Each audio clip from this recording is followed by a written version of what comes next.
어그로를 끌기 위한 언론인들의 날조, 아니면 이득을 취하기 위한 선수 혹은 구단에서 하는 날조, 또 자신이 서포트하는 팀이나 선수를 찬양하기 위한 팬들의 날조 등 축구가 전 세계에서 가장 인기 있는 스포츠 중 하나인 만큼 축구판에는 날조가 판을 치는데요. 자, 그래서 준비했습니다. 오늘 알아볼 주제는 축구계 최악의 날조입니다. 꼬리에 꼬리를 무는 축구 이야기. 그럼 다들 준비됐나? 들어가자!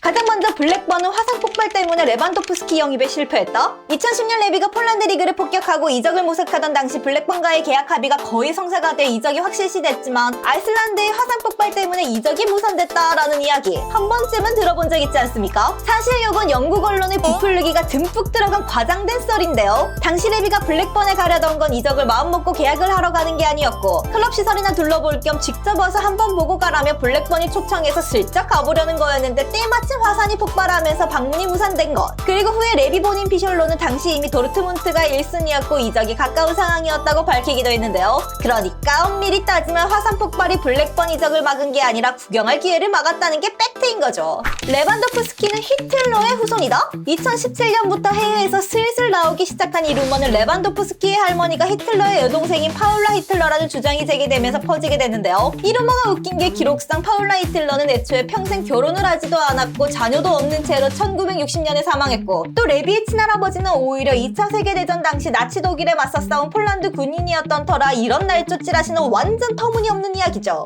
히틀러는 샬케 팬이었다? 2008년 영국의 더 타임스는 최악의 축구팬 50인이라는 기사를 냈는데 거기서 히틀러가 샬케의 팬이라고 소개했는데요. 그 근거로 히틀러 집권 시기인 1930년에서 40년대에 샬케가 6번이나 우승하며 엄청난 성공을 거뒀다는 게 이유였죠. 그리고 이 소식이 퍼진 후 구단 이미지가 곱창나자 열받은 샬케의 홍보팀장 게르트 포스는 곧바로 더 타임스에 편지를 보냈는데 히틀러 시절에 샬케가 우승을 많이 했다고 히틀러가 샬케 팬이면 느그나라 마거릿 대처 총리 시절에 리버풀이 잉글랜드를 지배했으니 마거릿 대처도 리버풀의 팬이었겠네요. 그쵸? 라며 정치적 사회적으로 적대감이 높은 둘 사이를 언급해 비꼬면서 야무지게 돌렸죠. 그러면서 포스트 팀장은 사실 히틀러가 1936년 베를린 올림픽 때 노르웨이전을 딱 한 번 직관 갔다가 독일이 탈탈 털리는 걸 보고 축구 쪽은 다시는 쳐다도 보지 않았다는 이야기까지 꼭꼭 눌러 전달했고 후에 더 타임스 측에서 이 편지 내용을 공개해 후속 기사를 내면서 사건이 일단락됐습니다. 이어서 외할머니, 친할머니, 새할머니를 사망시킨 맨시티의 할머니 킬러. 2007년 시티의 에이스 스티븐 아일랜드는 아일랜드 국대 일정 소화 중 갑자기 외할머니가 돌아가셨다며 돌연 국대 하차를 선언했는데요. 이에 아일랜드 축협에서는 위로를 건네며 급히 귀국할 수 있도록 몇천만 원을 태워 전세기까지 마련해줬죠. 그리고 언론에서는 애도를 표하기 위해 외할머니 측에 연락을 넣었는데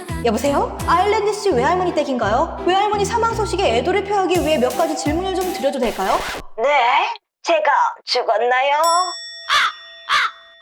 놀랍게도 외할머니는 멀쩡히 살아있었는데요. 그러자 아일랜드 축협 측에서는 외할머니가 아니라 친할머니라고 하네요. 전달이 잘못됐습니다. 죄송합니다. 라고 정정했고 언론에서는 이제 친할머니 쪽에 전화를 걸었는데 여보세요? 아일랜드 씨 친할머니 댁인가요? 친할머니 사망 소식에 애도를 표하기 위해 몇 가지 질문을 좀 드려도 될까요? 할머니 누가 찾는데?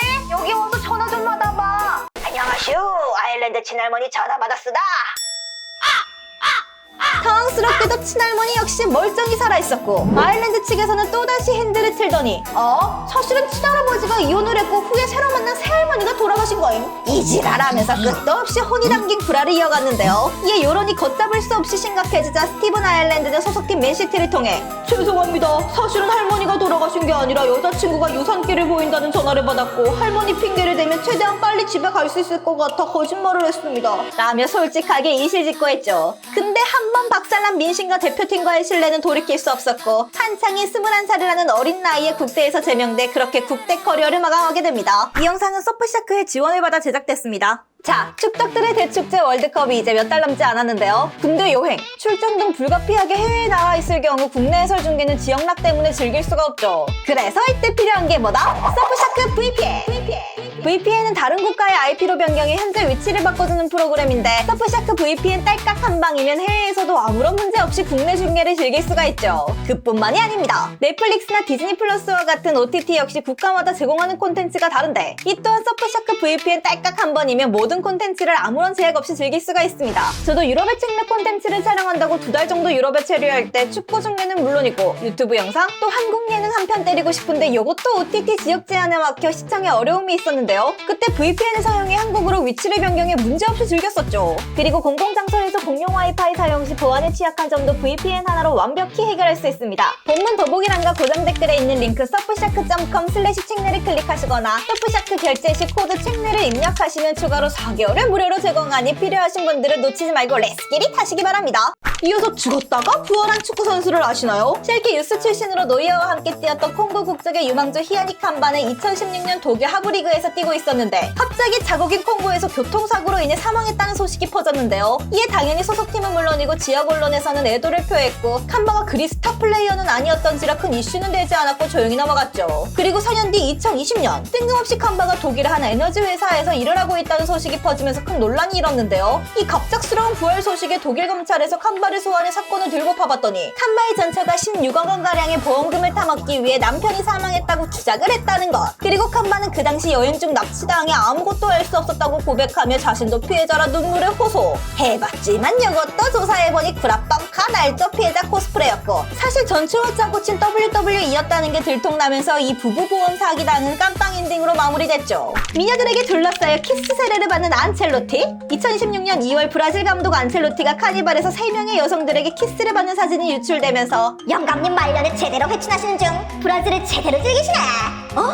안에도 있는 양반이. 등 온갖 반응이 쏟아지며 전 세계를 발칵 뒤집었는데요. 이에 브라질 축협 측은 안첼로티가 카니발 축제 현장에 참석한 건 사실이지만 아내와 함께 방문했다며 반박. 이후 한 언론사에서 해당 사진의 원본자를 찾은 뒤 대조 결과 이 사진은 AI로 생성된 이미지라는 게 밝혀지면서 주작으로 판명나게 됐죠. 호날두는 하루에 윗몸 일으키기 3,000개씩 조진다? 자기 관리에서만큼은 타율 추종을 불허하는 호날두는 그 이미지 때문인지 어느 순간 하루에 윗몸 일으키기를 3,000개씩 때린다는 거의 신화와 같은 이야기가 퍼졌는데요. 사실 어쩌면 신두영이라면 그럴 수도 있지 않을까 하는 생각이 잠시 스쳐 지나갈 수도 있지만 전문가들의 평에 의하면 매일 3,000개씩 윗몸 일으키기를 조지면 요추 디스크에 큰 부하가 생겨 척추에 심각한 손상을 입을 수도 있는데 호날두가 굳이 그런 부상의 위험을 감수할 이유가 전혀 없다는 의견이 대다수였죠. 그럼에도 아니 우리 신두영이 어디 범부도 아니고 아까 너너 라는 호동생들의 기대와는 달리 2017년 자신의 피트니스 센터를 오픈하면서 해당 루머에 대해 호날두는 제가 무슨 윗몸 일으키기를 매일 3,000개씩 한다는 이야기는 사실이 아닙니다. 보통 일주일에 4-5번 정도 하며 한 번 할 때 200-300개 정도 윗몸 일으키기를 하고 있습니다.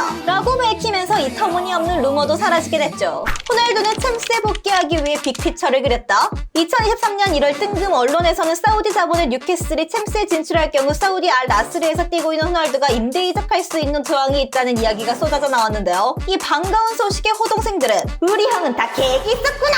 챔스의 사나이 챔두형 뜨거자 라며 퀴즈를 불렀죠. 그리고 이 소식이 일파만파 퍼지면서 전 세계는 걷잡을 수 없을 정도로 불타오르기. 더 무섭게 바로 다음날 뉴캐슬의 감독 에디 하우가 겉단 조항 같은 거 없다며 세게 못 박아버리면서 챔두형에 대한 기대는 단 하루 만에 날조로 밝혀지게 됐습니다. 축구 한판 이겼더니 롤스로이스가 또 2022 카타르 월드컵에서 아르헨티나를 꺾은 엄청난 이변을 선사한 사우디. 그리고 얼마 후 사우디의 빈살만 왕세자가 이 승리에 감격해 선수단 전원에게 13억 상당의 롤스로이스 팬텀을 한 대씩 선물하기로 했다는 기사가 쏟아져 나왔는데요. 이 기사를 접한 팬들은 당연히 의심할 생각도 못한 게 솔직히 빈살만 재산 클래스를 생각하면 요 정도 플렉스는 애기들 귀여운 소꿉놀이 수준도 안 되잖아요. 근데 얼마 후 당시 사우디 감독 르나르 감독이 기자회견에서 우리는 축구를 하러 온 거지 차를 받으러 온 게 아닙니다. 이런 황당한 소문은 어디서 나왔는지 모르겠군요. 라며 소문을 일축. 그리고 알고 봤더니 한 트위터리안이 SNS에 재미로 쓱 올린 날조성 게시글을 기자들이 무지성으로 퍼다 날라 기사화시키면서 이런 가짜뉴스가 퍼지게 된 거였죠.